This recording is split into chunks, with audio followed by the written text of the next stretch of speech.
సిద్దిపేట జిల్లా హుస్నాబాద్లో 77వ గణతంత్ర దినోత్సవ వేడుకలు ఘనంగా నిర్వహించారు.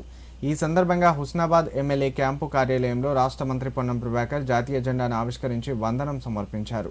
అలాగే అంబేద్కర్ చౌరస్తా వద్ద కాంగ్రెస్ పార్టీ ఆధ్వర్యంలో ఏర్పాటు చేసిన జాతీయ జెండాను మంత్రి ఆవిష్కరించారు. అనంతరం నెహ్రూ విగ్రహం, గాంధీ విగ్రహం, మున్సిపల్ కార్యాలయం వద్ద జరిగిన గణతంత్ర దినోత్సవ వేడుకల్లో స్థానిక నేతలు, ప్రజలతో కలిసి మంత్రి పొన్నం ప్రభాకర్ పాల్గొన్నారు. ఈ సందర్భంగా మంత్రి మాట్లాడుతూ భారత రాజ్యాంగం అమలులోకి వచ్చిన చారిత్రక సందర్భాన్ని గుర్తు చేసుకుంటూ గణతంత్ర దినోత్సవాన్ని ఘనంగా జరుపుకుంటున్నామని తెలిపారు. స్వాతంత్ర ఫలాలను భవిష్యత్ తరాలకు అందించాలంటే రాజ్యాంగాన్ని పరిరక్షిస్తూ ప్రజాస్వామ్యాన్ని కాపాడుకోవాల్సిన అవసరం ఉందని అన్నారు. ఇందుకోసం ప్రజలంతా ఐక్యంగా ముందుకు రావాలని పిలుపునిచ్చారు. అనంతరం స్థానిక నాయకులు, మున్సిపల్ ఉద్యోగులతో కలిసి మంత్రి స్వచ్ఛత ప్రతిజ్ఞ చేయించారు.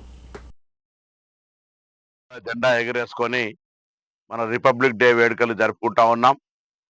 ఈరోజు మనం స్వతంత్రాన్ని అమలు చేసుకొని మనకు సంబంధించినటువంటి